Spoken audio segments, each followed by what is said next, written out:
You know, if it wasn't for technical difficulties, I don't think I would even have a fucking show. Real quick, just a little bit of a bitch. When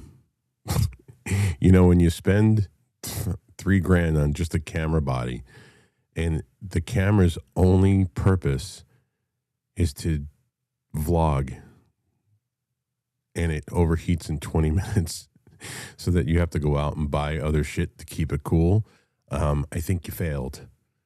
Yeah, Sony, you failed. Everything about this camera should be fucking cool. Like cool, but not cold cool.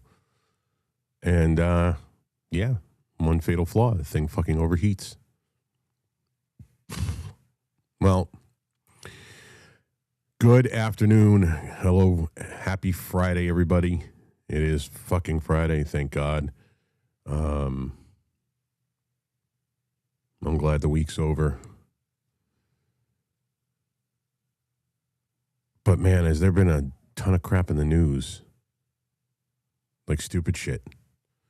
We talked about a little bit of it on the news brief this morning, and I want to get into a couple of things a little deeper. But I really want to go into something first that's really, really bothering me. And thank you, Winona.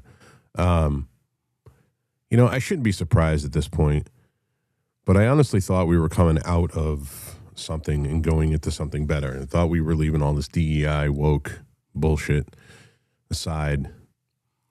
And you would think that Hollywood, of all places, would have ditched this and not wanted to touch it with a fucking 50-foot pole. And what I mean is a very anti-American sentiment in their movies. I'm an apologist for Superman Returns.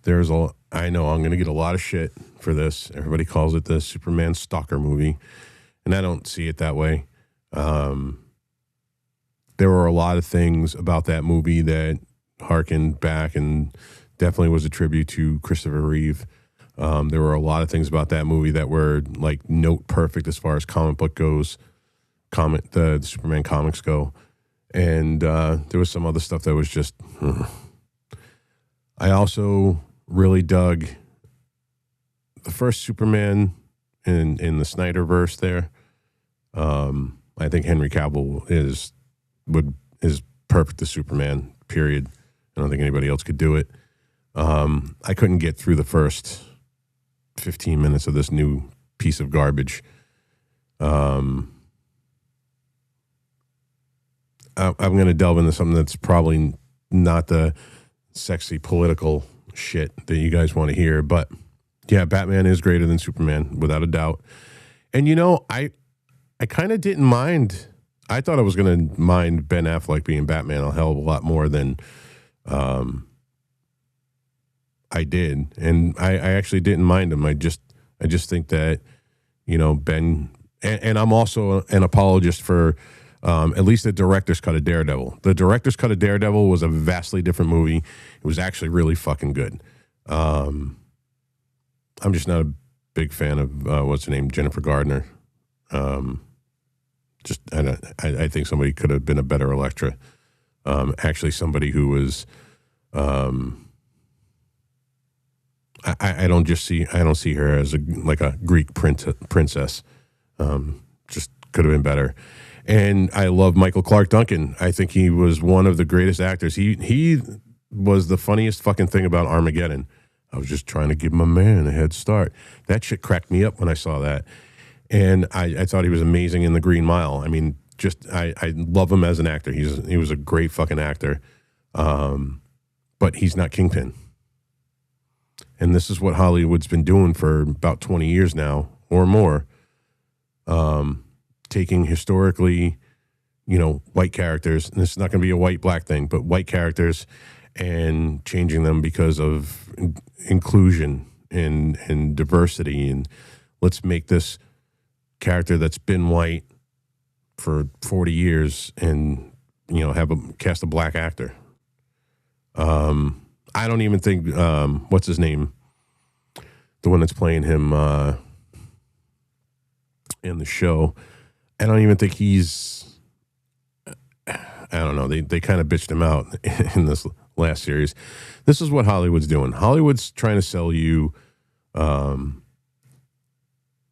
this product that makes it so that people who embrace tradition and the stories, like comic books are America's culture. It really is. I mean, these superheroes are a product of our Western culture. Superman, Batman, Spider-Man, you know, all the big ones, and not Wonder Woman, because Wonder Woman's always sucked. And they're trying to change it. Well, no, they have changed it to try to get you to change your mind about what you think is right and how you feel. And they're telling you, and Hollywood's gaslighting you into thinking that, oh, well, you know, if you happen to say that, you know, Kingpin shouldn't be black, that you're a racist. But something else has been underneath and subversive for a lot of years, and now it's right on the surface, is their anti-America sentiment and their anti-American feelings. In that Superman movie I was telling you about, the Superman Returns, Perry White says, is he still for truth, justice, and all that stuff? And they very blatantly shied away from the American way. They want you to feel bad about loving this country. They're trying to, through subversive advertising and marketing and their movies and their narratives, trying to get you to hate America. Now, most people wouldn't pick up on that. Most people who aren't acutely aware, most people, you know, they don't see that. But me, it stuck out like a sore fucking thumb. I was like, what in the fuck? And then, you know, what is that? That was J.J. Abrams. So it's now, you know, it's not shocking. And that leads me to what's going on right now. So you got somebody like the director from Guardians of the Galaxy, James Gunn, who has said some really fucking heinous shit. He ended up getting fired by Disney for saying heinous shit, which means I would probably get fired by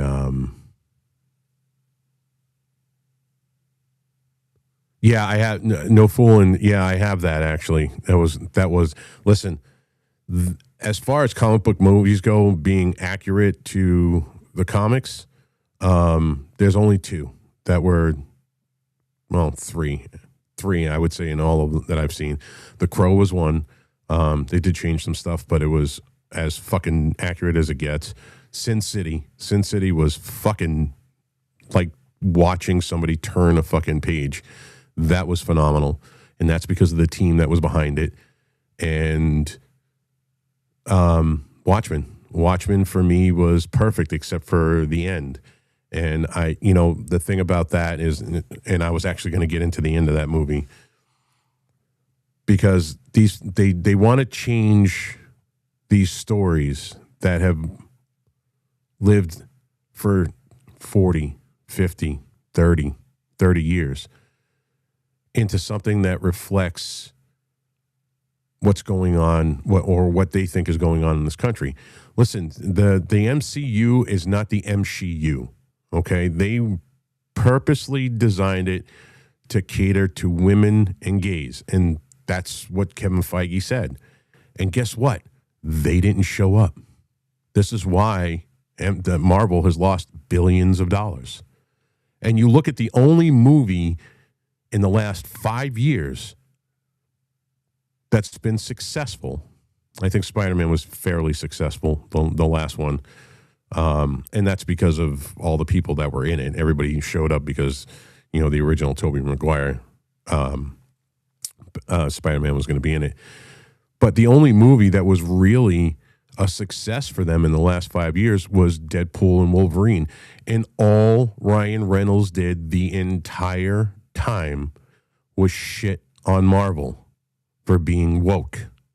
If you watch that movie, it is literally his middle finger to Disney saying, you guys really fucked up. And it made almost $2 billion. I think it's like the highest grossest R-rated movie of all time. Second to that was The Passion of the Christ. So, when you have somebody that has the control that Ryan Reynolds does, as far as that goes, and he says the things that he says in those movies, it resonated with people who are fucking tired of the message. We're tired of this fucking feminist garbage. We're tired of the gay and trans agendas being shoved down our throats in fucking movies. We're done with it. Everywhere we look, there's some fucking tranny on a fucking on a beer can or repping some beauty organization. What the hell's the name of it? They had a trans individual, and it was oh God, what's the name of that company where all the chicks go get their fucking anyway. See, this is how much I pay attention to it. To that part of it. I don't even remember the name. But everywhere we look, they're trying to push this message. And all right, look, it's not that big of a deal as far as the pushing the gay message or the trans message or whatever. The problem I see, and I think it's more of a problem, is the anti-America message. They are doing their damnedest to watch the fall of Western civilization. And this is where we're going to go. James Gunn did great with Guardians of the Galaxy. It wasn't political. But James Gunn does a specific type of movie. And what he did with Guardians is not going to translate to Superman, because the Superman in that movie was literally a bitch. He was a whiny little fuck. There was nothing badass about him. The actor, he could be a great actor. I don't know. He's not Henry Cavill. Henry Cavill is fucking huge. He looks like Superman. He's built like fucking Superman. He's as tall as fucking Superman. He was the stereotypical what Superman. He looked more like Superman than even Christopher Reeve did. And I know people are going to be like, holy shit, that's blasphemy. Now, the Christopher Reeve movies were much, much better. Well, 1 and 2 were. 3 was kind of and 4 was The Quest for Peace. But as far as big screen adaptations of Superman, Henry Cavill is it. And they were like, no, we have to dial it down and get this puny little fuck who just cries and whines and yells at Lois Lane because he can't control his emotions. That's not Superman. That's not who Superman ever was. That was James Gunn in Hollywood and DC and Warner Brothers trying to yet again push the message that even Superman can have emotions and be beta. That's not what we want. These movies are failing because we don't go to movies anymore. Why? Because we're tired of their bullshit. If you look at the movies that have succeeded in the last 3 years, all of these movies have been on the other side of fucking woke. Now, I say all this because I want to say that I'm pissed, but I'm not. I'm not pissed. I'm just like, motherfucker. I really honestly thought with what I've been hearing, and as a perfect example, anybody who's a gamer out there, if you remember, there was a really great, like, old school RPG role-playing game called Star Wars Knights of the Old Republic. And they're coming out with sort of a sequel to that. And the first thing they show, so Star Wars just had a game come out, I think it was 2 years ago. It was called Star Wars Outlaws. And when you look at the character model, first of all, it's a female protagonist. None of us want that shit. Unless it's Ripley. Unless it's fucking Sarah Connor. We don't want that shit. First of all, the gamer space is primarily made up of males. And even the women that are in the gamer space flatly fucking told Ubisoft, like, listen, we're not playing this fucking stupid game. What they did was, if you go back, they had a character model of this woman. This is another thing that Hollywood's doing too.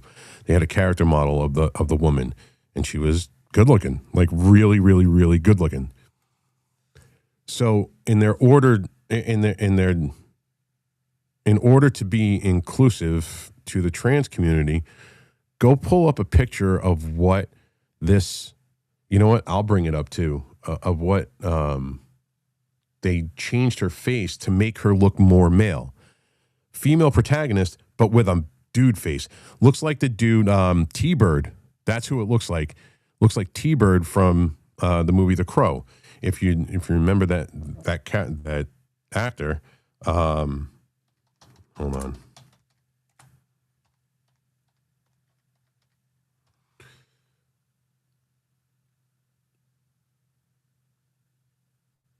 I'm going to bring this up right now.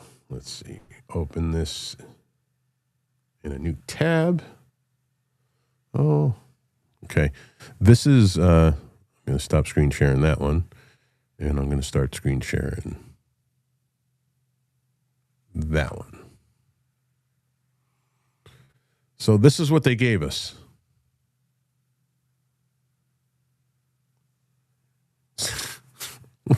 What?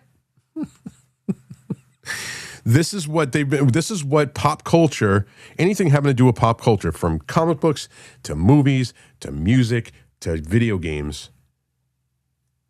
has been doing. They've been taking what would be traditionally beautiful women and dumbing them down and making them look more masculine.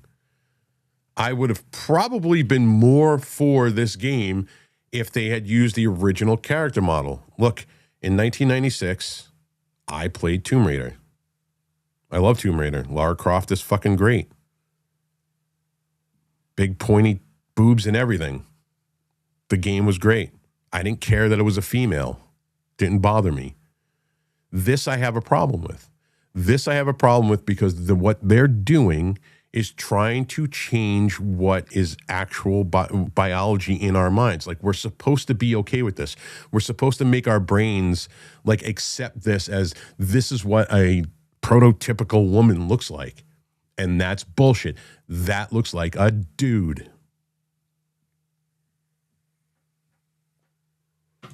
So anyway,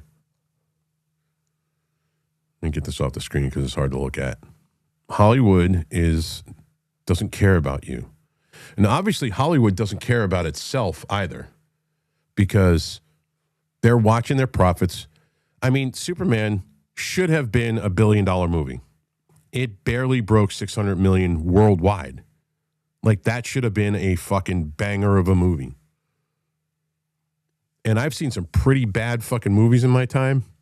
If I can't make it through 20 minutes of a movie, it's fucking really bad. And I definitely can be an apologist for some movies that people think are shitty.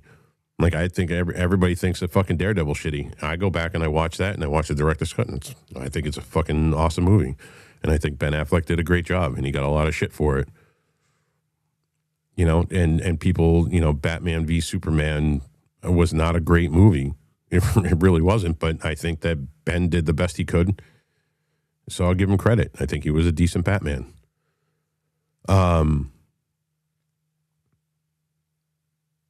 But again, you would think, like, I know for me, if I'm watching the landscape and I'm losing billions and billions and billions of dollars, and then I see the one bright spot that made me make money is the thing that I would lean into, i.e. Deadpool versus Wolverine. That movie was as far away from woke as it gets. And then people will say, well, Rob, you know, they had a female villain in it. Yes, they had a female villain who goes back to, and her origins, that movie, her origins period, are she was Professor X's twin, that was supposed to get eaten in the womb, and somehow she was born, and she was all fucked up. So, yeah, well, I mean, there could have been better villains. That she did a great job, and I enjoyed the movie immensely. I will go back and watch it because I will laugh at all the unwoke jokes. I will laugh at every single time that Ryan Reynolds as Deadpool shits on Disney. It's worth it just because it gave me a glimmer of hope. Gave me a glimmer of hope that these studios will see, and they will start going back to traditional stories that we all love instead of changing it for the message or the narrative. And this is what James Gunn, the message and the narrative, is what he did with Superman and now with Supergirl. You know, I want these guys, and I, as we all do, anybody who's a conservative, we want to have this feeling of American exceptionalism again. And we want to see it in our movies. And here's what I'm talking about. And I'm going to go to the chat with this. I'm going to full screen it. And I want to see if you guys picked up the same thing I did. So that's Millie Alcock. I know, I'm fucking 15. I bet you she could take all the... that's Millie Alcock from Game of Thrones. So this is the Supergirl movie that's supposed to come out in June. Yeah, June of 2026.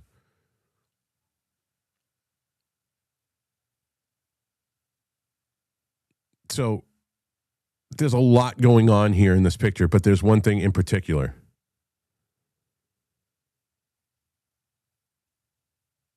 Is it so fucking hard for anybody in Hollywood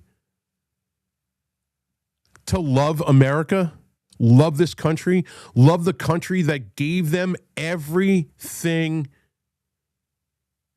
that they have? If it wasn't for this country, these movies wouldn't even exist. These people wouldn't have a fucking career. If it wasn't for American men and women going out to work, spending money in movie theaters, spending money on their fucking merch, they wouldn't have anything. I'm not opposed to a Supergirl movie. And I think Millie Alcock, or however, yeah, Millie Alcock. That's how you say her fucking name. I'm just going to say it. Millie Alcock. Alcock. Cock. But here's the problem I have. Truth, justice, whatever. They did it again. They just cannot say the American way. Do you see that? Bottom left, truth, justice, whatever.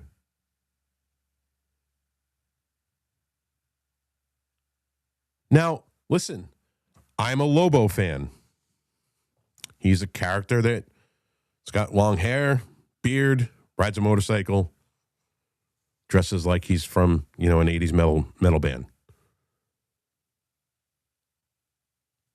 You can't not be a fan. Most of us metalheads were fans of Lobo back in the day. And I was excited for this movie because Jason Momoa is going to be Lobo. And I think that there's probably no better person to be Lobo than Jason Momoa. Although I've seen some things about Jason lately that I'm seriously fucking worried about, man. So his performance, what he did in Fast X, I just don't dig dudes that put fucking nail polish on, and for any reason. It's just, I didn't even like it in the 90s when all the fucking new metal fucking idiots and the goth fags were doing it. I'd look at dudes and I'd be like, dude, why are your nails black? That's fucking gay. Stop. So they just can't say truth, justice, and the American way. Superman's almost at least 100 years old at this point. I think he's 100 years old, almost 100 years old.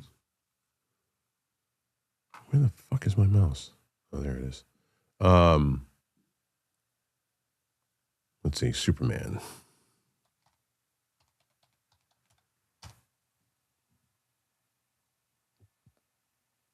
Superman was created.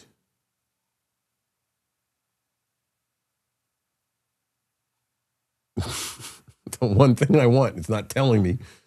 I think it was in the 30s. Yep, hold on. Then go to the let's see, 1938. So he's almost 100 years old. And it has always been truth, justice, and the American way. I'm going to stop the screen sharing that. And then what they do to make it even worse, and I'm going to play the first couple of seconds of this because who knows if the studio will sue me, is they have to take down the patriarchy.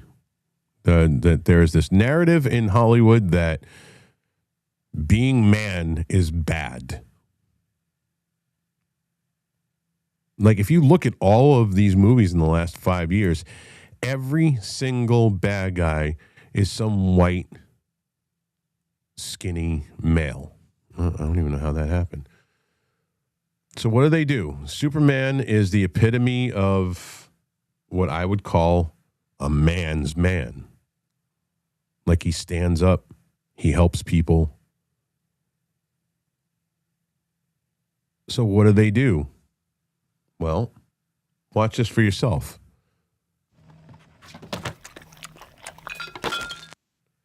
Wait, did I do that right? No, I did not. Hold on. Wait a minute. Oh, yeah, I did. Okay. So that's Crypto. First of all, Crypto is more of a German Shepherd lab mix. If you look at what Crypto is, they had to, of course, James Gunn had to change what Crypto looks like. But this, I was like, what the fuck am I watching?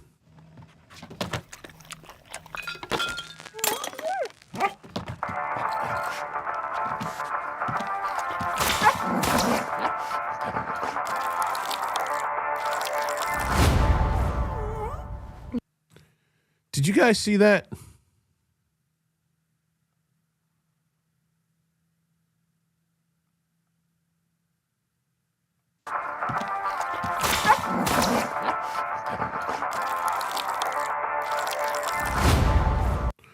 This is what they're selling you.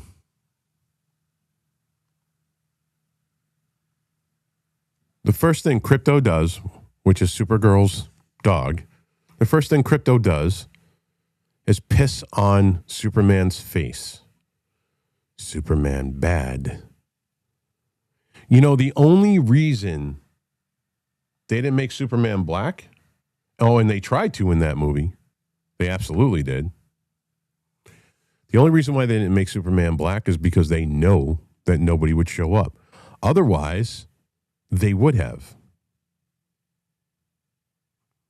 Listen, I don't care. People can call me whatever they want. I don't really give a shit, to be quite honest with you. I never have, never will.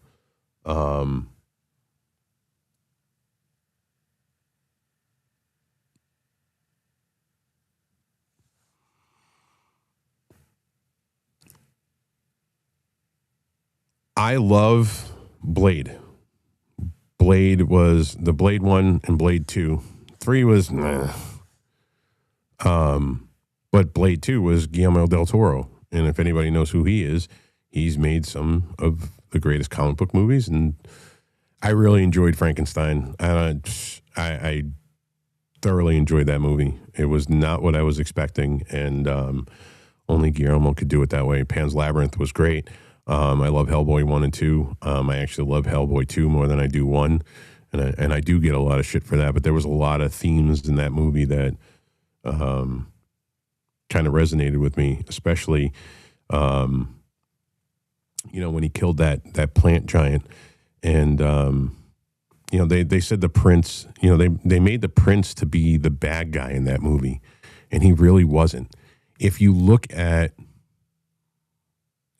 the movie, he talks about humans being evil, soulless things that only care about their money and shopping malls, and they're destroying the earth.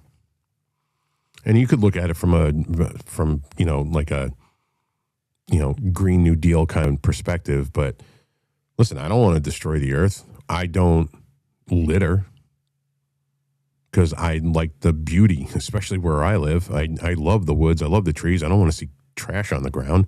I just don't think it's going to kill the earth. So, this is where, I would absolutely, appreciate people not throwing fucking cans out of their windows and, trash on the streets. You got to be a fucking idiot if you say, oh, I don't give a fuck about that. Well, then you're an idiot. If you say that you don't care about that because you want to fight against the left, you're a fucking moron. I just don't go as far as to say that, the earth is going to die because of plastic. It's fucking retarded. So, and he was rebelling against humans and what humans have done to the earth. And I actually didn't see him as a bad guy in that movie. In fact, I thought Hellboy was more of a bad guy for killing him. He was right. I'm always for the anti-hero anyway. But this is what Hollywood is doing. I think it comes from places like BlackRock and Vanguard, who have majority stakes in this. They have majority stakes in a lot of things in this country, and they've been trying to push the message, the feminist Me Too movement bullshit, the trans movement, the gay pride movement. You got to put gay in everything. I mean, another example, the latest Doctor Strange movie. Holy shit. If they fucking zoomed in on America Chavez. She's the character in that movie. She has the trans pin on her vest, on her jeans vest. And it's like, ooh, we got to get a big prominent shot of that. Hey, here you go. And what happened in that movie? It tanked. There was parts of that movie that were really good. Had they expanded on that aspect of it? But no, they have to push the message. The DEI, the woke, the trans rights, the gay rights, the diversity, the feminist Me Too shit. The MCU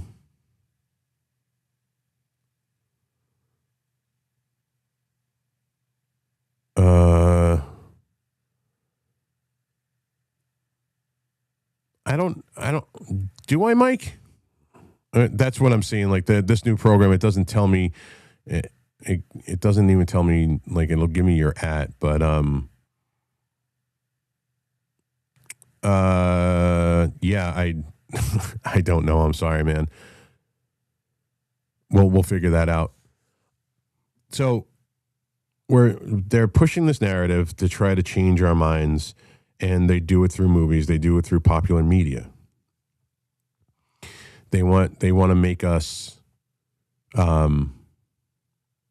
complacent in the narrative that they want to push. And the more we fight back, well, we fought back with really the only thing that we can fight back with right now, because that's the only thing most people are willing to do, is with our wallets. We've told them no. We canceled Harley. God, you should have seen Harley at Laconia this year. Oh, no. There was nobody at the Harley booth. They were like, nope. They ended up getting rid of the CEO. You know, when you take a brand that's been around for 100 years, that the community of people that have kept them afloat and literally said, fuck you, we're going to do things our way. We're going to make an electric bike. We're going to appeal to the 22-year-old college student who is, environmentally conscious. That's not Harley Davidson. That is not what Harley Davidson has been built on. It's been built on men who have wanted to live that lifestyle. They made Harley Davidson what it is, and they forgot the people that put them where they are. And then they had all of these sensitivity, trans and gay sensitivity classes for employees of Harley Davidson. These guys don't give two flying fucks about your trans rights. These guys don't give two fucks about your gay rights. It's about throwing a fucking leather vest on, getting on your fucking bike, and hammering fucking hard. Knees to the breeze, shiny side up. They don't care about your... People that are buying these bikes don't care about your fucking DEI and your bullshit and your inclusivity. But no, you got a German guy who says, oh, well, I'm going to completely change the face. Just like that woman... Yeah, Harley Davidson got Cracker Barrel. They absolutely fucking did. So, yeah, you should have seen it. The local Harley Davidson dealer, to me, I ride by there all the time. And there's nobody in the parking lot. I mean, all the time. There's nobody in the parking lot. They can't give these fucking things away. And you know who picked it up? Somebody who was smart. Indian. Polaris, an American company, Indians made here in America. They used to be Victory until they got rid of Victory to concentrate all of their money in R&D on bringing back the Indian lines. And if you look at some of these Indians, they're fucking gorgeous. And Indians' market share went right through the roof. John Deere, happened with John Deere, happened with Tractor Supply. Bud Light.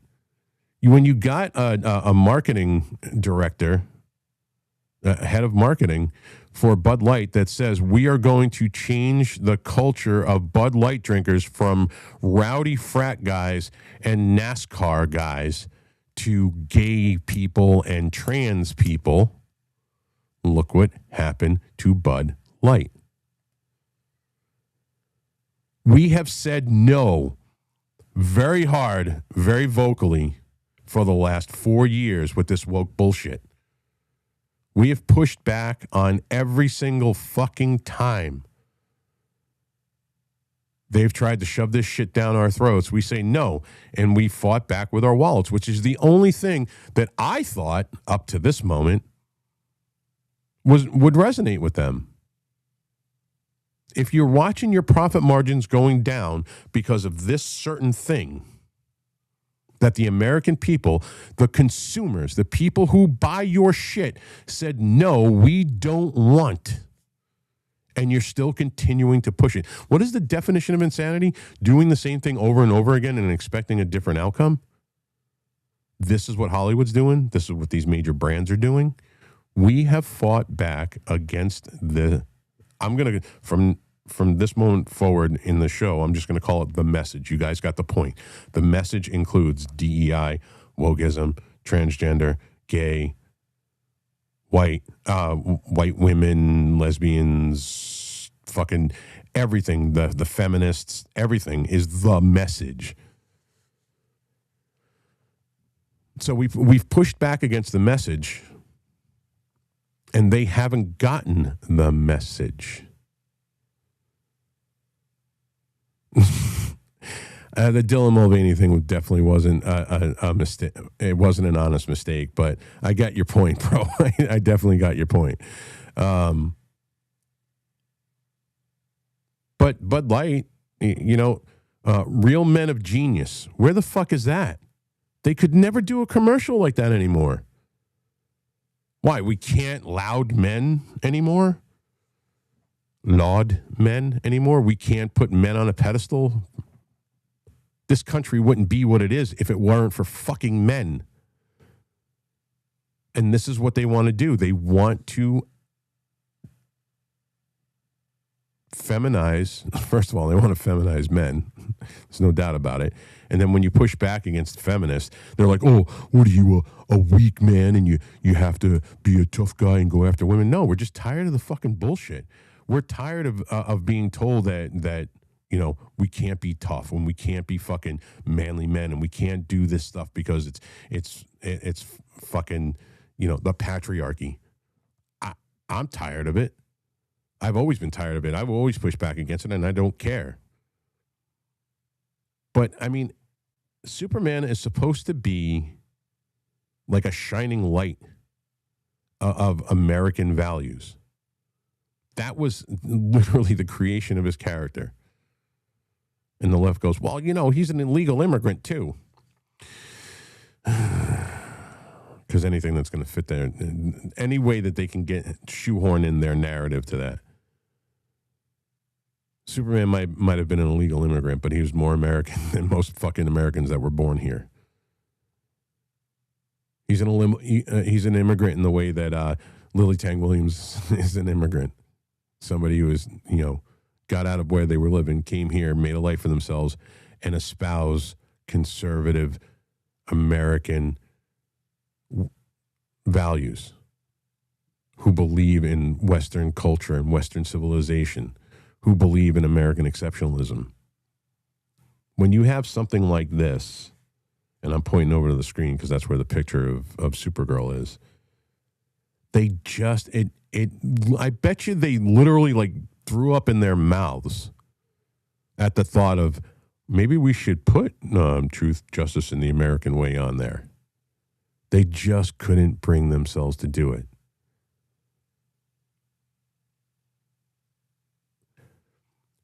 So, and I watched the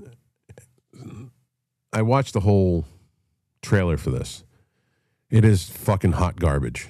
The only bright spot was the 1 second shot of fucking Jason Momoa as Lobo. That was it.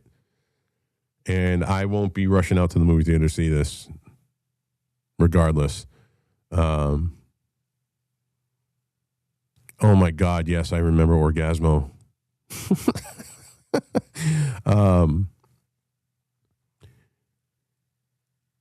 And Lobo is the thing that they know that they're going to get people into the seats because everybody's been waiting for a Lobo movie and everybody wants Jason Momoa to be Lobo.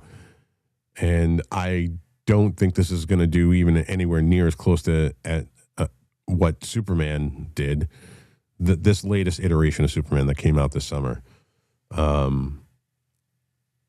People are tired of this shit. Americans are tired of this shit. People say that we have like superhero fatigue and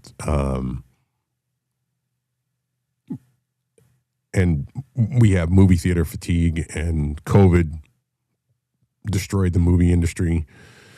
And you could say yes to that, but I could show you glaring, differences in that and how that's wrong. And I'll list 3 movies. Because when you have a movie, and I'll list 4, begrudgingly the 4th one. But when you have these movies that have a target audience and you write for that target audience while still maintaining some artistic integrity, you are going to make money because that's what people want. And the one I said begrudgingly that made a shit ton of money is Barbie. Barbie has an overwhelmingly feminist fucking, and all of the men in that movie were shit on. I watched clips of this, but there was something else about that movie. That movie was marketed towards young girls and gays. That was their target audience. That movie was not targeted to guys like me. It wasn't targeted towards comic book nerds or gamers or none of us gave a shit about that movie. We weren't, no matter what they did with that movie, we were never going to go. So they embraced their audience and the movie made a shit ton of money. But Oppenheimer, perfect example. Christopher Nolan is a fucking brilliant director. There was no politics in that. It was just a well-acted movie that made a shit ton of money on a very small budget, comparatively speaking to some of these other movies. Maverick. There was no politics, no woke bullshit in that movie. It was a stripped down, like 80s action movie. The first Sonic movie did good, and I'll talk about that in a second. because that's actually really important. Thanks for bringing that up. That actually really dovetails into what I'm talking about. Maverick did over $1 billion, and it was a great fucking movie. It felt like we were back in the 80s again watching an 80s movie. And Deadpool versus Wolverine.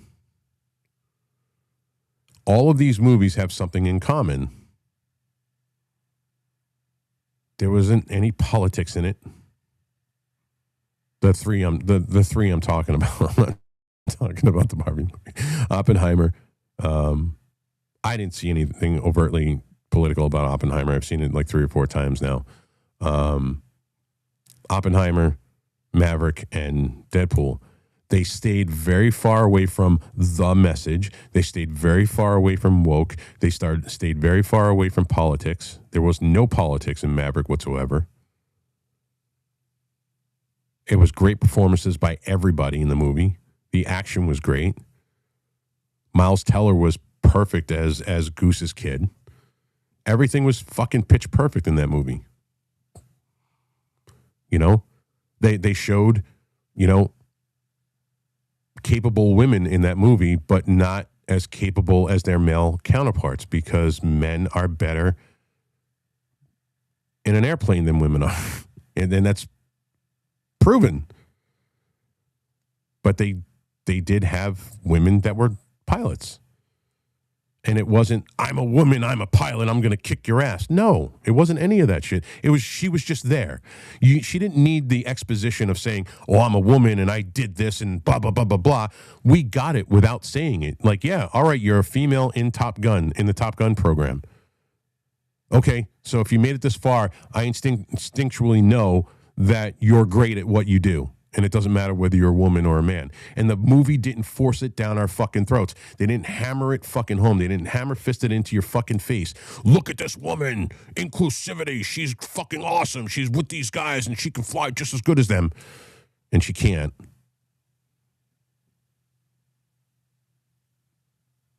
But they did it right.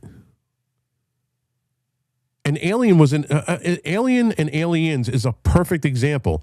Ripley is not a badass.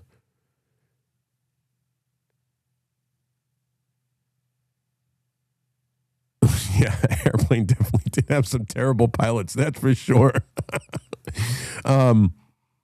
Ripley was a badass.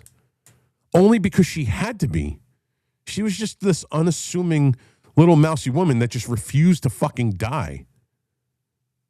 She wasn't going to let this thing fucking beat her, and she was put in a circumstance in the first movie where she had no choice. It was either give up and die or fight. It wasn't like a feminist diatribe throughout the entire movie. And it made it even better in Aliens because now this was about, even though she wasn't Newt's mother, this was about a mother protecting her daughter. And we all know what mama birds will do, mama bears. So, and she wasn't a badass in that movie. She didn't even know how to use a gun. She had been fucking on ice for 50 years. And now she's thrown into this fucking mix with these Marines. And she's gotten, again, no other choice but to survive. Same thing with Sarah Connor, Linda Hamilton. In the first movie, she didn't have any other choice. Kyle Reese, John Connor's father, came back. They fell in love. She got pregnant with the man who was supposed to, you know, lead the human race to victory against the machines. And in the second one, the scene when you first see her and she's doing the fucking pull-ups, you can tell it wasn't like a feminist diatribe throughout the entire movie. We just know instinctually, we didn't even have to, even the little bit of exposition by John Connor, you know, Edward Furlong, when he's telling the T-800 when they're in the weapons cache about, you know, that they traveled around and trained. She knew what was coming. So she wanted to be ready for it. So she went out and fucking trained. But it wasn't, I'm fucking strong woman, hear me fucking roar. Because even at the part where she went to go kill the scientist, Miles Dyson, she couldn't do it. She saw a kid. And her motherly, womanly instincts that she shoved down so that she can train her son and keep her son alive and keep her alive because she knew what was coming. Even then, that broke. It wasn't a psychotically fucking feminist narrative in that movie. It was just a woman who was out to protect her son, and she'd be willing to do anything to do that. And we all knew that instinctually. You didn't need to hammer our fucking faces with it. You know, and I also think the same thing, even though it was a little over the top. See, to me, Terminator 2 was more believable. But even though it was a little more over the top, I got to say, I enjoyed this movie called Peppermint. Again, Jennifer Gardner. But she lost her husband and her daughter, and she disappeared for 5 years and trained relentlessly to kill the Mexican cartel that killed her family. And you could see through that movie, again, it wasn't this, I'm a strong woman, hear me roar. This was somebody, male or female, doesn't matter, somebody who went out there and trained to get revenge on the people that destroyed her fucking life. And it transcended sex. That's why I appreciated that movie. I actually thoroughly enjoyed that movie. There was some pretty badass shit in it. If you haven't seen it, it's definitely worth it. And because of that, they came out with all these other fucking psychotically overly feminist fucking movies like Atomic Blonde and some other bullshits. And it was just like, no, you did it wrong. And they flopped. So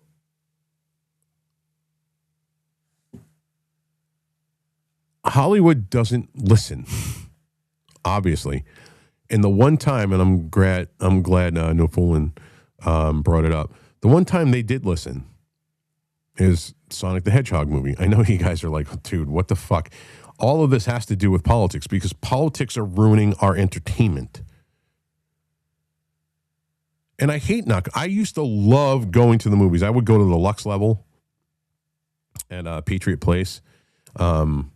It's where, like, you know, it's the very expensive one. It's like on top of everything. They bring food and drinks to you while you're there. And all the plebes are down in the... More than anything is when I'm watching a movie, I can't stand somebody talking. Shut the fuck up. I used to get into a fight with my ex all the fucking time, my son's mom, and my most recent. But she just like the blah, blah, blah, blah, blah, blah, blah. Listen, we're at the movies. Shut up. I don't want to hear your fucking mouth. Can it wait 2 hours? Can't you be quiet, woman, for 2 hours? 2 hours. Just be quiet for 2 hours. You can't do that? I'm here to enjoy a movie. I don't want to listen to your mouth. I listen to it all fucking day long anyway. I don't want to listen to it here. This is my escapism. And that's what movies were supposed to be. Escapism. Escape from reality. Enter a different land. Immerse yourself in the story. Pull yourself out of the bullshit for a couple of hours. And not be hammered with the same shit that's bringing you down outside of the movie theater. I don't want to hear about politics. I just want to see shit blow up. I just want to see big spectacle. I want to see a white fucking Thor with long hair not be completely emasculated by every single woman in the fucking movie. And that was the latest. Oh, Nikki, it's not X, it's me. I haven't been on X. Today's like 3 weeks. I haven't been on X.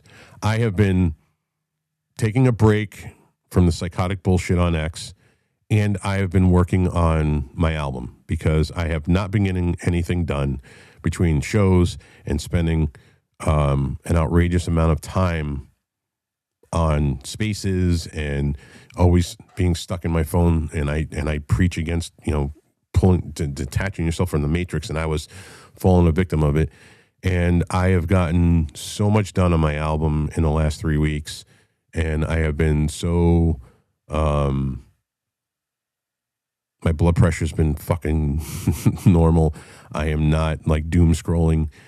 So yeah, it's definitely me. But Nikki, if you take a mental note, Monday 5 to 7, Monday 5 to 7, Wednesday 5 to 7, Friday 3 to 6.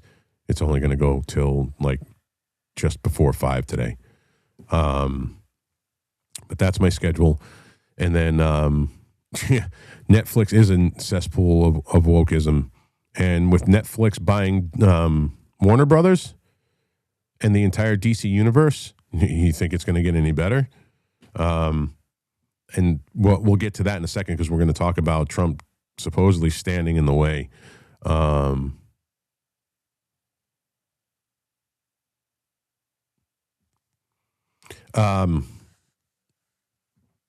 So anyway, I want to go and I want to escape reality. That's the point of it. That's the point of going to, a Renaissance fair. You go there because you want to be transported to the Renaissance, walk around with, a horn mug of beer, a turkey leg, and look at fucking big titty chicks in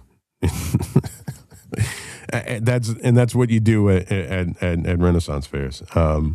Maybe watch jousting if it's a good joust company. All of these things that we do for entertainment, it's escapism. Susan Rice is on the board of Netflix. I did not know that. Why does that not surprise me? I didn't know it.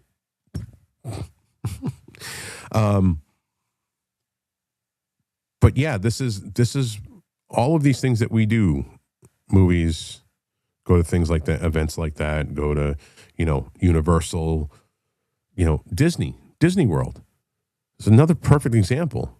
Like, I don't want to see a trans princess. Like, I'm not bringing my kids. I've never been to Disney. I wanted to go, but I'm not, like, my daughter, who's 28, wanted to bring my son to Disney. And I said, no, absolutely not. Because I don't want to support financially companies that pull that woke bullshit.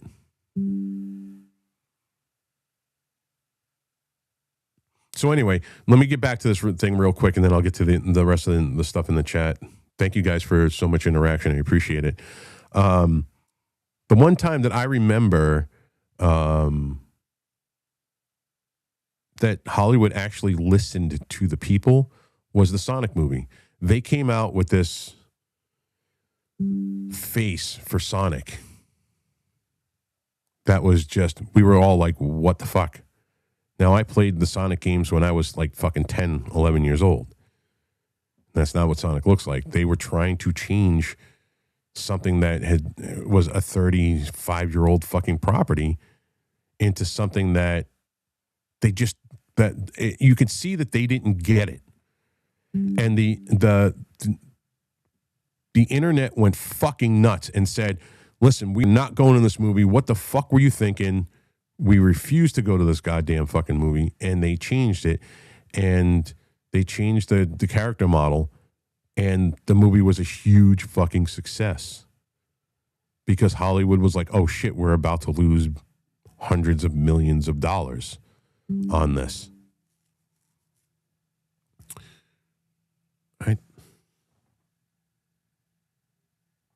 I have no idea what the hell's going on with the computer back there. It's making all kinds of noise. And I think, and it wasn't Marvel or Disney that got the point with Deadpool. It literally was, and the reason why it took so long to get this Deadpool movie off the ground was because Ryan Reynolds, for all of his faults, some people were tell me that Ryan Reynolds is not great, whatever. I don't care. For all of his faults, He did not want any woke in that movie, and he fought Disney every fucking step of the way. And so did Hugh Jackman. Hugh Jackman was like, there's no fucking way, coming off the last two Wolverine movies, not the origins, the Wolverine and Wolverine, the one where he dies. Coming off two hardcore R movies where Wolverine got to finally be fucking Wolverine. Were they going to allow, was he going to allow him to, he wasn't going to allow them to bring him back into some PG-13 sanitized woke fucking bullshit. It's either we are going to give them the Wolverine that they want, and that was the Wolverine that was in the movie. Deadpool, since the first one, has been everything that Deadpool has been in the comic book. The Ryan Reynolds, to his fucking credit, he is just like Henry Cavill. Henry Cavill is a fucking nerd. He knows his properties. This is the reason why he left The Witcher. Everybody says that Netflix let him go. He was like, fuck you. He was a fan of the books. He was a fan of the Witcher games, especially The Witcher 3, which was a fucking phenomenal game. And the Witcher series was all about Ciri. Ciri. And the dude that played the lute, his name in the game and in the book is Dandelion. First of all, they changed that. And he wasn't gay. But they had to have a gay character. And all of this fucking feminist fucking bullshit that was nowhere near in the books. Yes, this was a book series. Long before the game.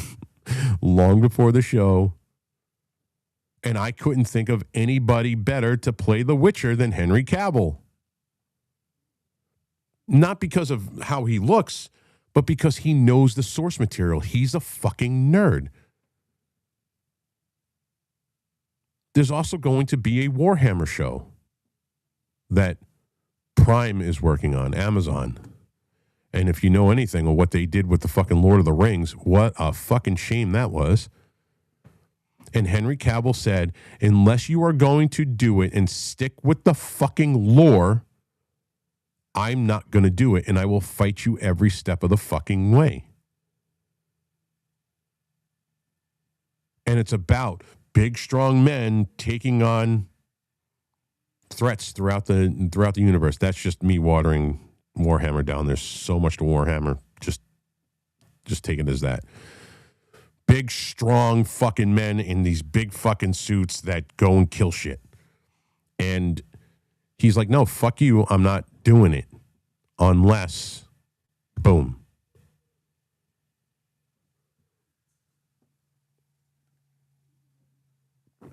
So Henry Cavill was perfect to play The Witcher. He knew the source material. And what did they do? They fucking feminized The Witcher. There's none of this shit in the books. There's none of this shit in the game. Ciri's in the game, and Ciri is in the books. But she's a bit character. This is a story about Geralt of Rivia. That's it. It's not about Ciri. How many times in the show, if you've watched the show, the first 3 seasons, because I know the 4th really sucked. I wouldn't need, I could barely get through the 3rd season. Where's Ciri? Where's Ciri? Where's Ciri? Where's Ciri? The whole, fuck Ciri. Nobody gives a shit about Ciri. Shut the fuck up. And then all these fucking lesbian witches and shit. And it's like, dude, where's this shit coming from? And then you hear the show's creators talking about that they want to just use the name The Witcher and a little bit of that universe to draw people in to push their feminist gay message. The message. And then and Henry Cavill, they hated Henry Cavill because Henry Cavill fought them tooth and fucking nail. And much to his fucking credit, just like Ryan Reynolds, he didn't give in. He didn't give in to the woke. He didn't give in to the bullshit. He didn't get into the fucking feminization of the character that he was playing. And there are a few in there that are still like perfect. Look, there's plenty of people in Hollywood. Like, you would never see the humiliation ritual like they did to John Cena. I mean, him coming out like that naked. And then Dave Bautista, and Dave Bautista's a raging fucking lib shit anyway. But look at the way, this is all the humiliation, feminization ritual that Hollywood pushes on their actors. And you got guys like Henry Cavill that say, no, fuck you. Henry Cavill, I think, would be a great James Bond. In fact, I think he would be perfect as James Bond. They don't want that. Why? Because they're pushing for a black female James Bond. A black female 006, which is the shit part of that entire fucking movie. I'm 006 now. No. No. Listen, I didn't mind what's his name as James Bond. I think probably Sir Roger Moore, Sir Sean Connery. See, I grew up in the 80s, so it would be Roger Moore for me. I didn't see the Sean Connery until after I saw the Roger Moore James Bonds. And then I liked the Pierce Brosnan. But I think that you could see over the time that they were, no heterosexual whites allowed, absolutely. Over time, you could see the PC message being pushed in James Bond.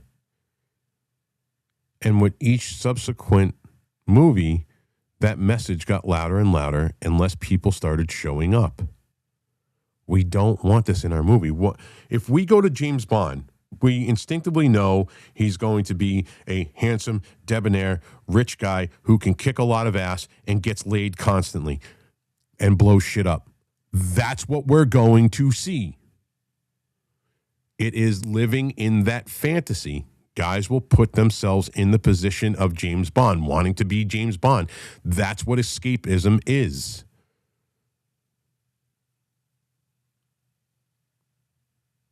And the major players in our country, I'm talking about in politics, pushing this narrative, and Hollywood going along with it. Hollywood has gone along with the narrative that Orange Man is bad. So everything they do, like when these people see that an actress that they like, and she's like, oh, Donald Trump is a fucking Nazi. He's a fucking Antichrist. Well, that's what they do. And they're like, oh, well, somebody I watch on TV and I respect. It's like that Ricky Gervais diatribe at the Golden Globes, which was fucking perfect. If you guys haven't watched it, I will find, you know what? I'm going to find that and I'm going to play it for you guys. Let's see, Ricky.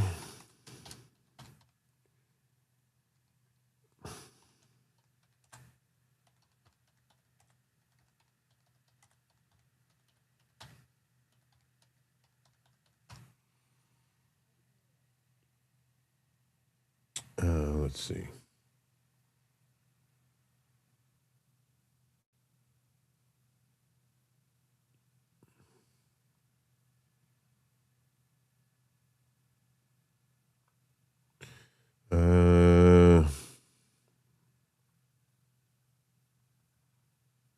Let's see. Let's share a screen.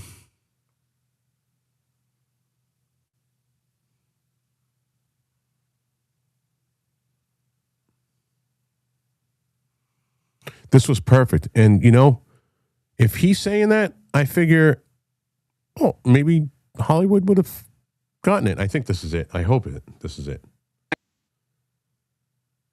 Oh, why are we mute? Here in Los Angeles. I'm Ricky Gervais. Thank you. You'll be pleased to know this is the last time I'm hosting these awards, so I don't care anymore. I'm joking. I never did. NBC clearly don't care either. Fifth time. So, I mean, Kevin Hart was fired from the Oscars because of some offensive tweets. Hello? Lucky for me, the Hollywood Foreign Press can barely speak English, and they've no idea what Twitter is. So I got offered this gig by fax. So let's go out with a bang. Let's have a laugh at your expense, shall we? Remember, they're just jokes. We're all going to die soon, and there's no sequel. So, yeah, remember that. But you all look lovely, all dolled up. You came here in your limos. I came here in a limo tonight, and the license plate was made by Felicity Huffman. So, no. Shush. It's her daughter I feel sorry for, okay? That must be the most embarrassing thing that's ever happened to her. And her dad was in Wild Hogs. So, lots of big celebrities here tonight. I mean, legends, icons, yeah? Look, at this table alone, Al Pacino, Robert De Niro. But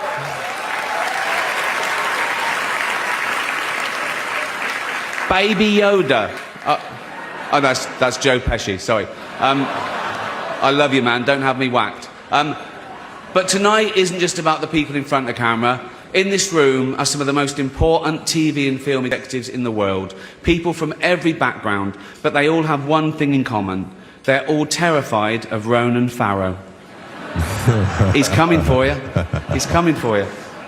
Look, talking of all you perverts, it was a big year. It was a big year for paedophile movies. Surviving R. Kelly, Leaving Neverland, Two Popes. Shut up. Shut up. I don't care. I don't care. Many talented people of colour were snubbed in major categories. Unfortunately, there's nothing we can do about that. The Hollywood Foreign Press are all very, very racist. So, fifth time. So, we were going to do an in memoriam this year, but when I saw the list of people that had died, it wasn't diverse enough. It just, no. It was mostly white people, and I thought, nah, not on my watch. So, maybe next year. Let's see what happens. No one cares about movies anymore. No one goes to cinema. No one really watches network TV. Everyone's watching Netflix.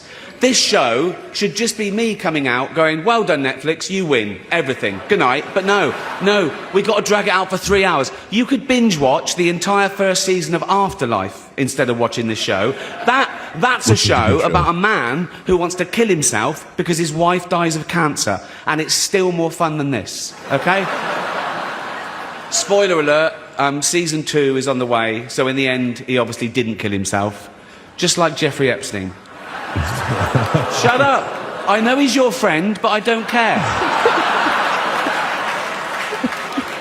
You had to make your own way here in your own plane, didn't you?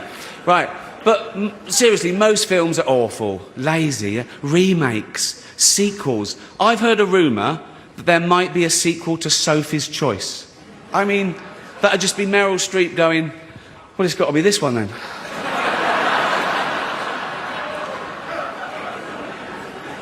All the best actors have jumped to Netflix and HBO, you know. And the actors who just do Hollywood movies now do fantasy adventure nonsense. They wear masks and capes and really tight costumes. Their job isn't acting anymore. It's going to the gym twice a day and taking steroids, really. Have we got an award for most ripped junkie? No. No point. We know he'd win that. Martin Scorsese, the greatest living director, made the news for his controversial comments about the Marvel franchise. He said they're not real cinema and they remind him of theme parks. I agree. Although I don't know what he's doing hanging around theme parks. He's not big enough to go on the rides, is he? It's tiny. Right. The Irishman was amazing. It was amazing. It really wasn't. It was great. It was fucking 3 hours and it was long, stupid. But yeah. Amazing. It wasn't the only epic movie. Once Upon a Time in Hollywood, nearly 3 hours long. Leonardo DiCaprio attended the premiere, and by the end, his date was too old for him. So...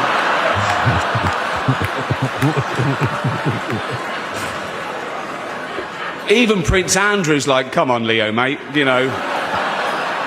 You're nearly 50, son. The world got to see James Corden as a fat pussy. He was also in the movie Cats, but no one saw that. And the reviews, oh, shocking. I saw one that said, this is the worst thing to happen to cats since dogs, right? But Dame Judi Dench defended the film, saying it was the role she was born to play, because she... I can't do this next joke. Because she loves nothing better than plonking herself down on the carpet, lifting her leg and licking her...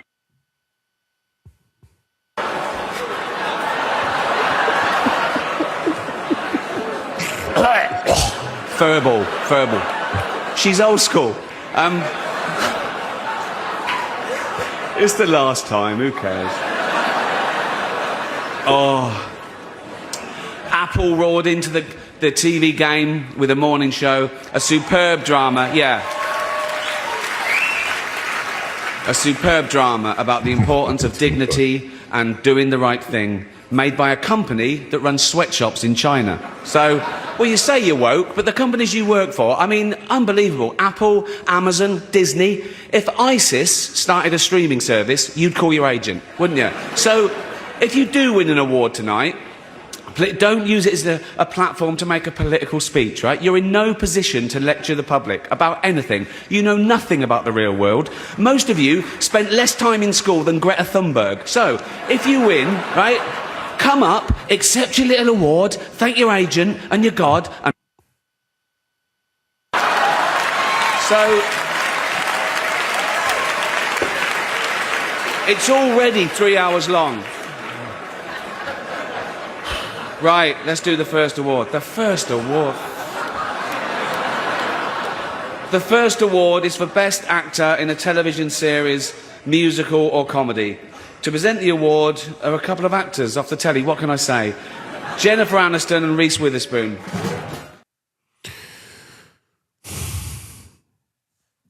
You know nothing about the real world. Come up and accept your reward and fuck off. You know, I have never seen anybody destroy Hollywood, especially with bringing up Epstein. Ricky Gervais at that Golden Globes, I think that was 2023, 22 or 23. I think it was 23 because nobody was wearing masks. Even Hollywood wasn't wearing masks.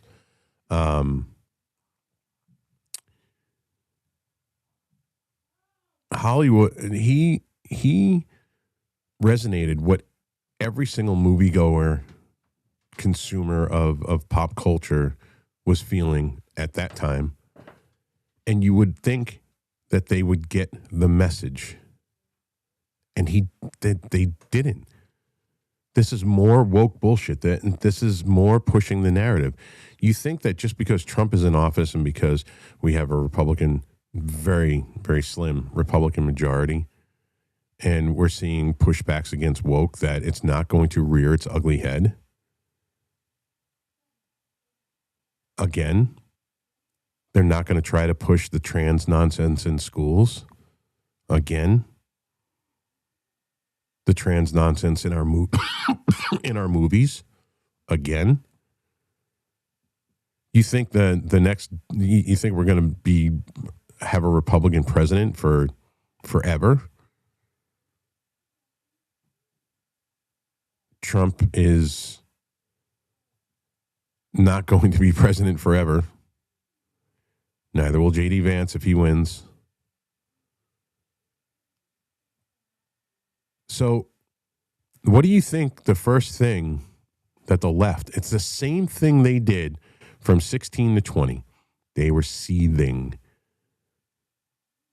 They were biding their time. They were sowing the seeds of the message in people's heads so that by the time 2020 came around, even though it was a blatant steal, that Joe Biden winning,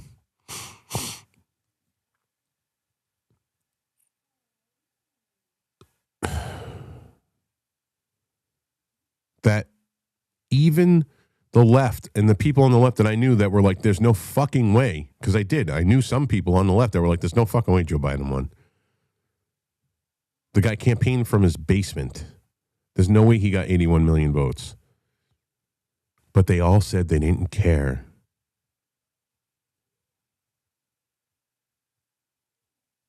Because Trump wasn't in office anymore. And the Republicans and the conservatives did not have control of the country. They didn't give a shit. They said straight out, it doesn't matter if he stole the election or not, at least. I don't know if it's the real Ann Vandersteel or not, but I am not Enrique.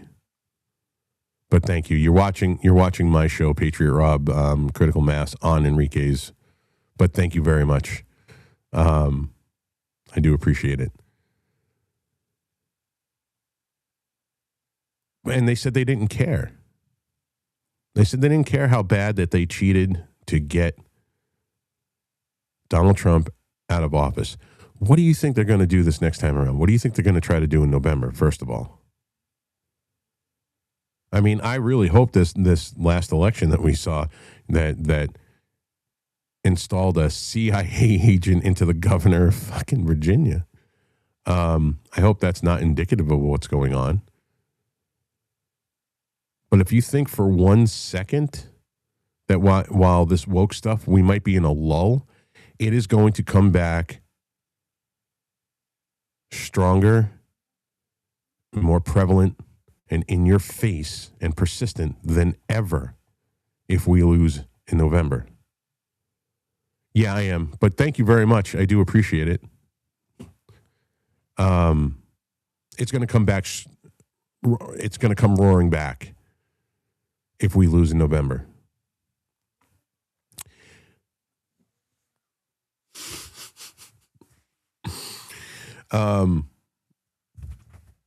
Yeah, I don't. It's just the position of my mic. And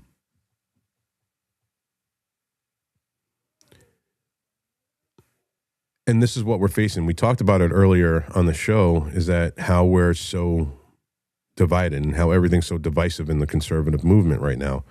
You got people that are taking the side of Candace Owens. You got people taking the side of Erica Kirk. And honestly and truly,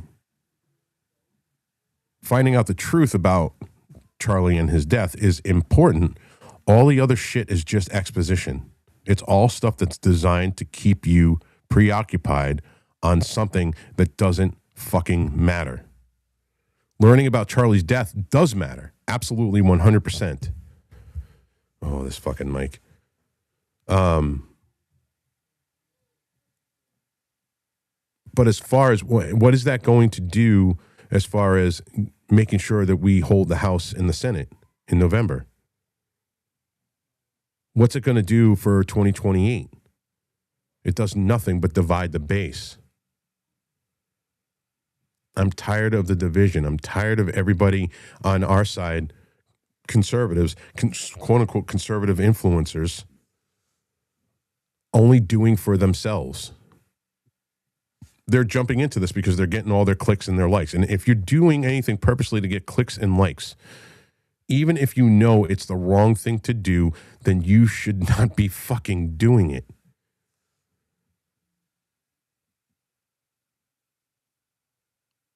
I do this, I don't make a fucking dime at it. And it's not a complaint. I do it because it's something I believe in. Everything I do and everything I say is designed for one thing: to bring back a feeling of American exceptionalism again. Oh, it is the real Ann. Okay. Hi, Ann Vandersteel. Thank you for watching my show. I am honored. Thank you, Gino. Everything I say, it's because of all the years that I've been into politics, all the things that I've seen in my life, from when I decided I was going to be a conservative, which was when I was 18 years old. Yes, I know I split the vote, but I voted what I thought was right. I voted for Ross Perot. I have been a conservative since I was 18. I've been a conservative longer than that, but I didn't know what conservatism meant or what the Republicans were. I just know that Tipper Gore, Al Gore's wife, wanted to take my music away from me when I was a kid. She wanted to ban metal. And she, thank you. Yes, I'm reading the comments. Thanks, Ann. I do, and I, the PMRC and my music and my culture and the 80s made up my political beliefs. And I knew that the Democrats wanted to take my music away from me. They wanted to ban art. And I said, well, I'm never voting for anybody like that.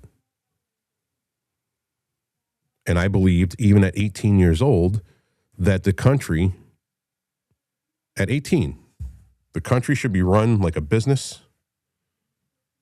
And all social issues should be left to the states and the people in those states.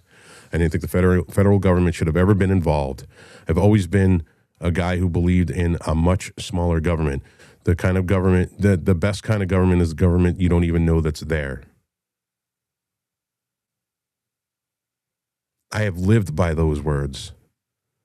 And I haven't seen in the last 36 years where we have voted in any administration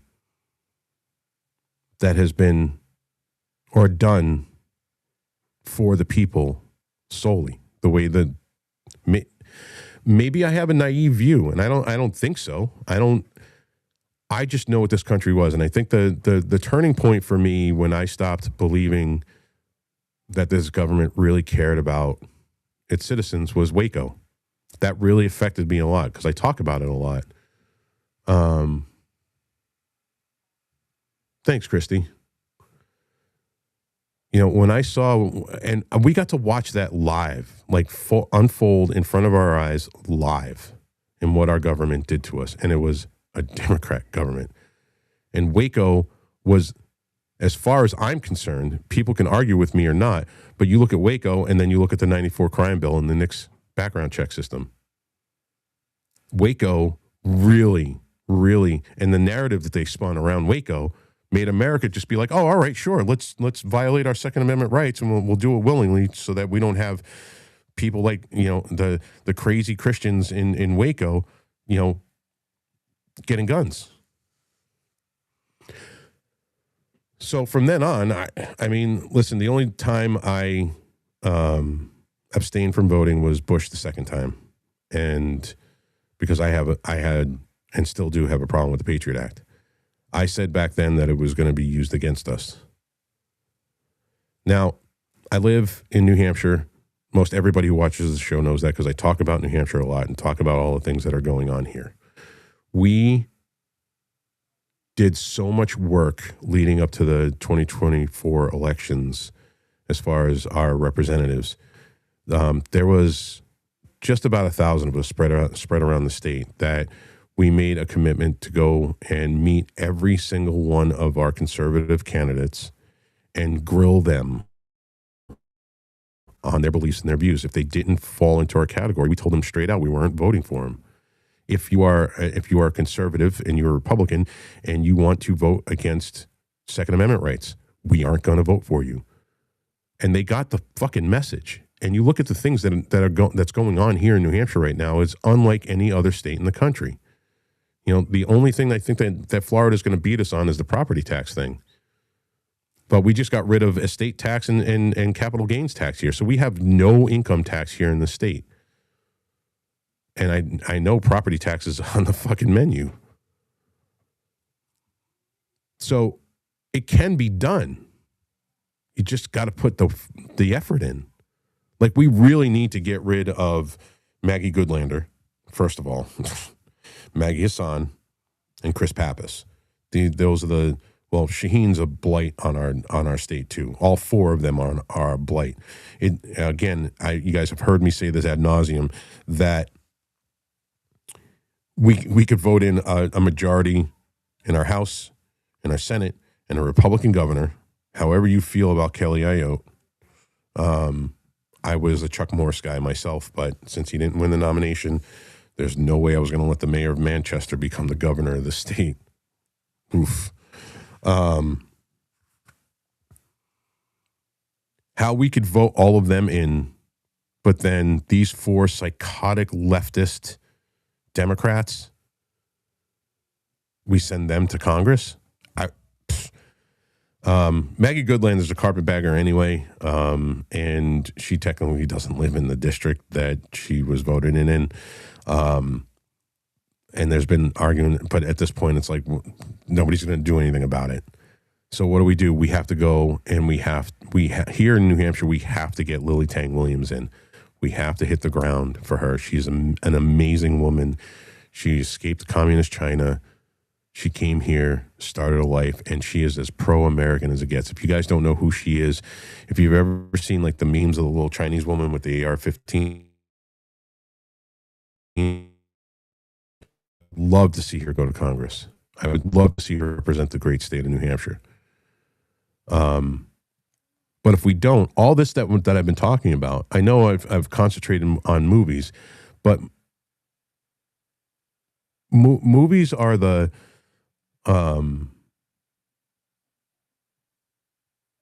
metric for what is going on. Like if everything that's going on in the movies is what our government wants to push,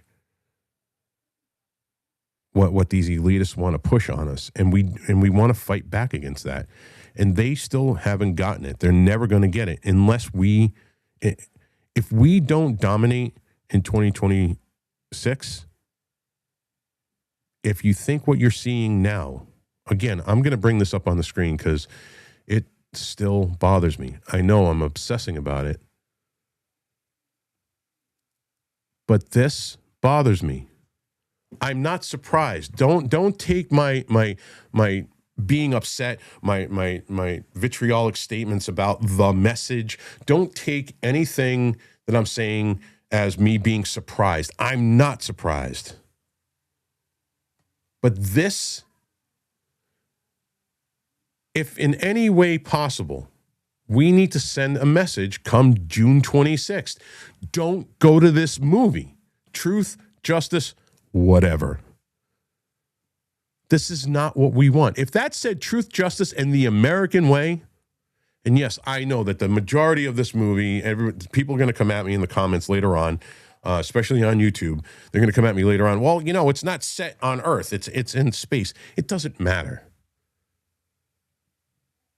Give us something to be hopeful about. That, according to Henry Cavill's Superman, that S means hope. We want truth, justice, and the American way.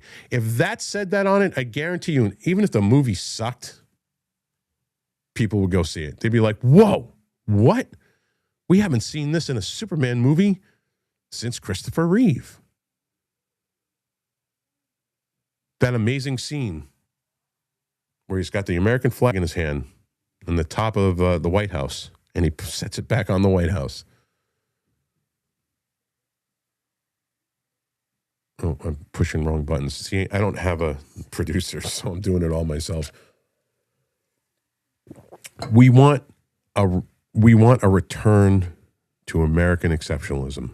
We want a return to people being proud. So my son does wrestling now, and I got about 10 minutes. So he does football, and then he does wrestling after football season's over. And I live in a place where everybody takes their hat off, stands up, salutes the flag, and honors the national anthem. And every time we go to a match or every time we would go to a game, everybody's standing up. They got their hats on their hearts, or if they're saluting, if they're in their previous military. And it feels, where I live especially, feels like old America. I don't know how else to say it. It feels like what I grew up in. It feels like the 80s when people loved this country. They loved the flag. The flag wasn't offensive to them. These are very patriotic people where I live. You don't fuck around with the flag here. We don't allow trans in bathrooms here. And nobody says boo. I live in the safest state in the country because it is the most gun-friendly state in the country. Everybody carries. All the criminals know it. We have the lowest crime in the entire country. We have an old world aesthetic here. We have an old world mindset, our culture. We don't want outsiders coming here and ruining it.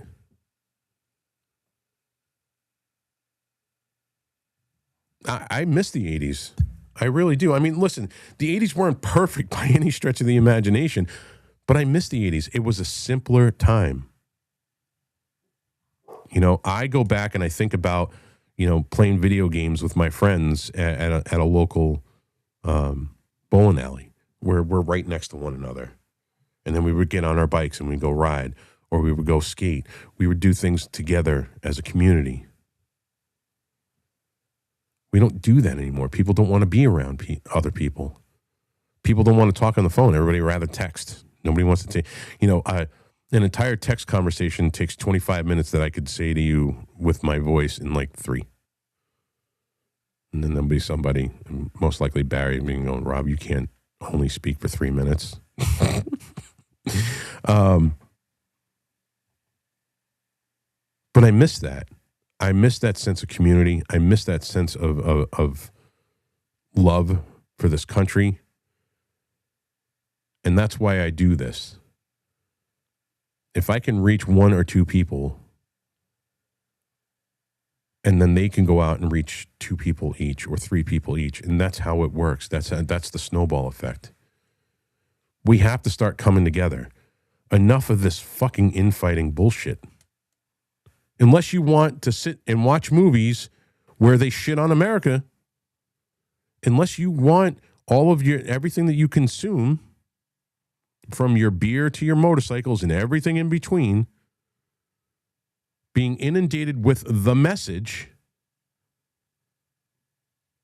unless this is how you want to live your life for the foreseeable future, then we have to do something about it. You have to get off your ass.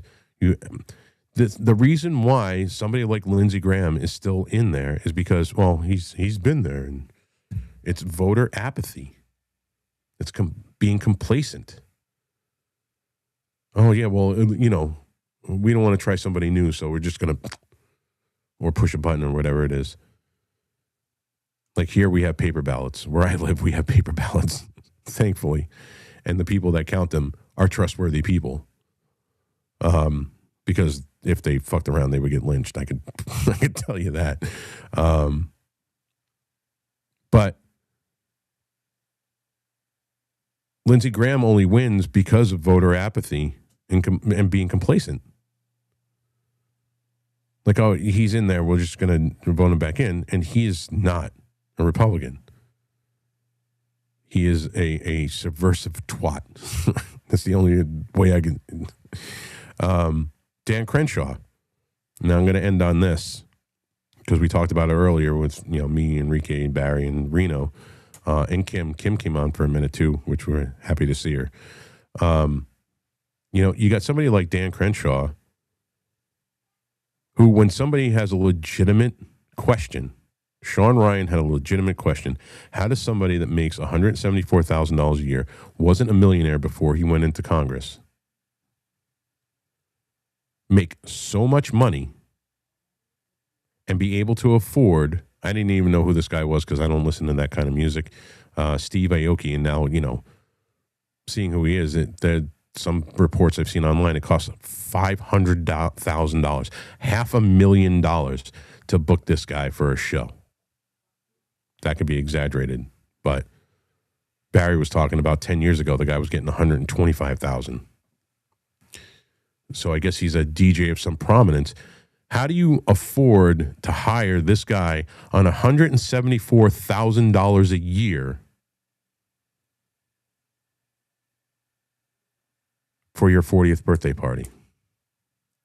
Well, he took $300,000 from APAC.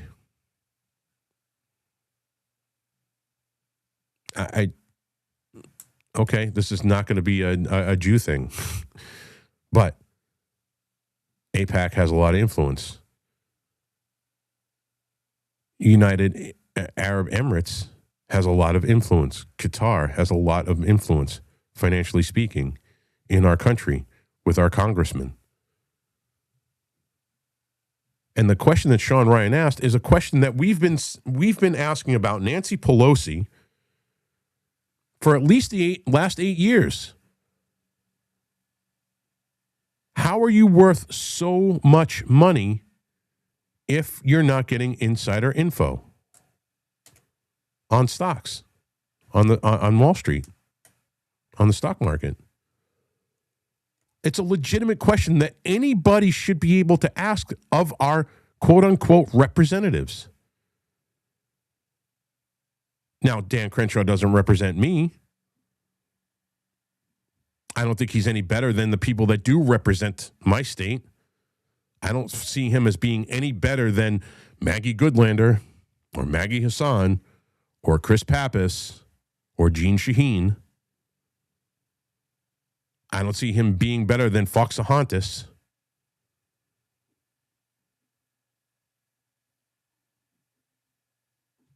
He's the definition of rhino. He's the definition of uniparty hack.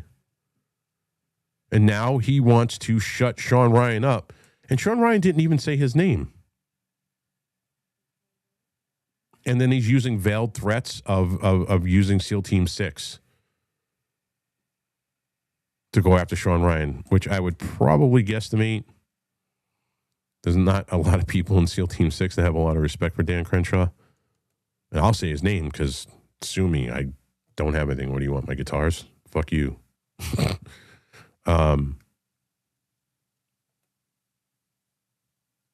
So this is where we're at. This is where the infighting is. We have people that are supposed to be Republican representatives that espouse conservative values who are anything but. They have used their position to gain monetarily. They have used their position to gain power and influence. And that's the only reason why they're doing what they're doing. Very rarely is there a representative out there that does what he's supposed to do, represent his constituents of the state that he came from. Our entire system is screwed. Our entire system is based on lies and money. And we're too busy cutting each other's throats to see what's really going on. One of the other than working on my album for the past 3 weeks, which it's coming out great. I just finished a cover song of a song most of you guys have probably heard. It got big for a while. It's called "We'll Have Our Home Again." It was by a band called the Pine Tree Riots, and it's just a dude singing with people just banging on a table in the background. And I made it like a rock and roll anthem, and it sounds pretty fucking good. I got to do the solo, and I got to have it mixed and mastered. And maybe I'll play it as the outro, and you guys can tell me on Monday what you think. But it is a demo, so it's still rough. But anyway, and I've pulled back from the people that are doing the things. I can see them doing it. That they're jumping into this fight between, especially Candace Owens and everybody, or everybody being against Tucker Carlson because he gave an interview to Nick Fuentes, or the people that are being divisive about Tim Pool getting shot at, and all of these things to me feel like a psyop, and I think that we're psyopting ourselves. I don't even think the government's looking at us and the people that are in power that want us distracted. They're doing other things to distract us. We're doing so much to ourselves to distract us from what the fuck is going on. The government's just like, oh, well, we can take a vacation. They don't even need to do shit because we're doing it to ourselves. We're too busy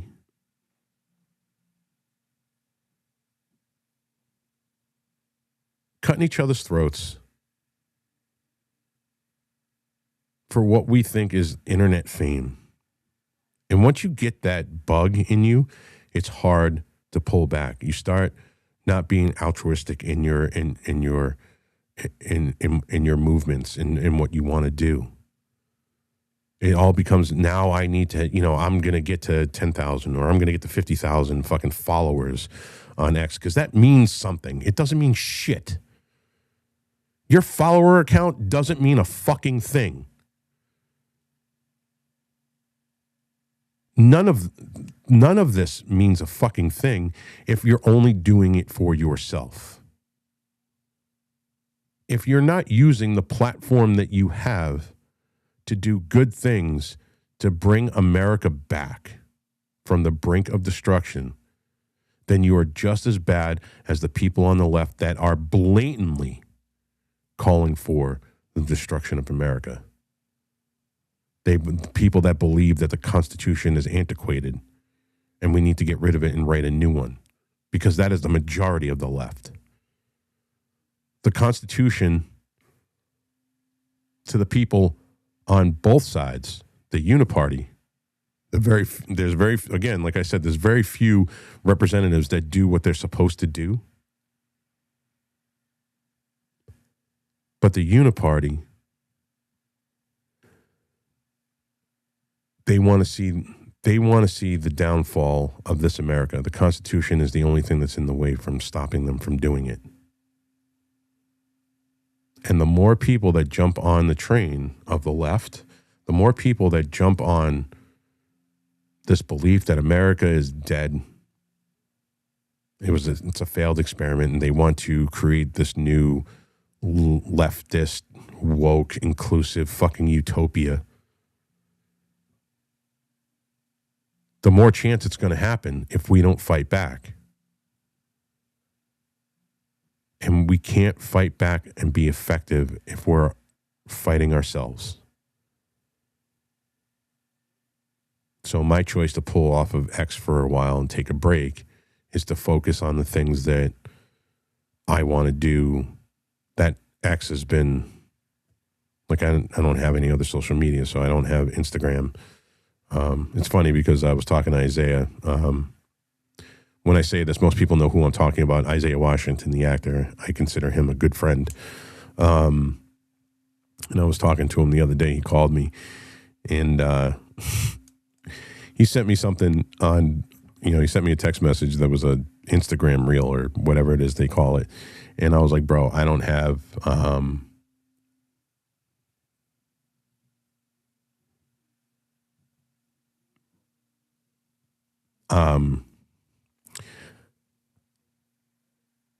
he says,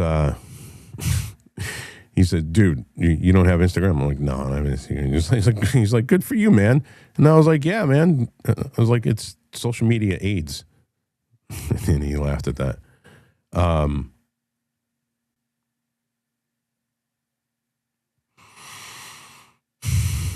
So with that, I want to thank you guys very much for watching today. I appreciate it. I will be back on Monday at 5 o'clock. I don't know about Wednesdays. Yeah, the woke is back by 600 trillion. Yeah, I know. Vanguard. Well, we'll see. I do have to say that I watched, in my absence, I did watch this season of South Park. And holy shit, you want to talk about Jump the Shark? Whoa. Some of it had me rolling, but some of it and this is South Park, for me to be like, whoa, that this is the most unhinged I've ever seen South Park. It's really, really, really unhinged. Some of it was pretty funny. I just learned about this 6-7 thing. But anyway, I want to thank you guys very much for joining me today. I do appreciate everybody that watches, everybody that supports. I would tell you to go to 1776 shop and order some shirts if you want to support me and order some hats. But we had somebody do a DDoS attack, and the site is down. So hopefully maybe on Monday we'll have the 1776 shop back up. I hope. And I think Sunday, I'm going to have like a special show. My buddy Kyle Wayne is having a kind of welcome home Christmas party kind of thing. And I'm going to be traveling to Mass on Sunday for that. And I'm going to bring my gear with me, and I'm going to do a live show, I hope, on Sunday, and interview him now that he's out of prison, and see where his case is going. And I'm really looking forward to that. I think it's going to be a great time. I think it's going to be a great interview. Hopefully he's up for doing it. I pray that he's up for doing it. You know, after you spend 4 months in prison, when you've never been in jail in your life, you know, it's kind of a readjustment period, being home and being free. And yeah, so I'm looking forward to that. I'm going to the thing anyway. I'll report from there one way or another. And again, you guys have a great weekend. Go outside and touch some grass. In my case, I got to go outside and touch 12 inches. You know, I've really tried to avoid saying that. I got to go out and touch a foot of snow. And thank you guys again. You guys have a great day. And a great weekend.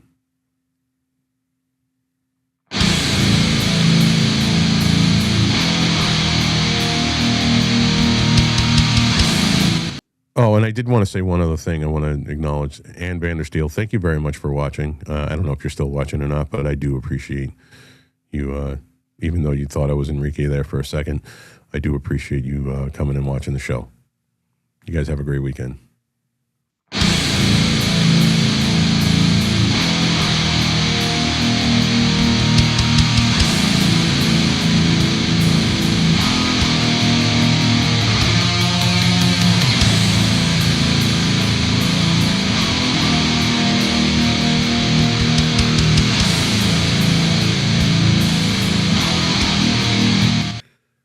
Oh, wait a minute. I was supposed to play a little bit of this for you guys. Huh. All right, here you go.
I kind of broke up there for a minute.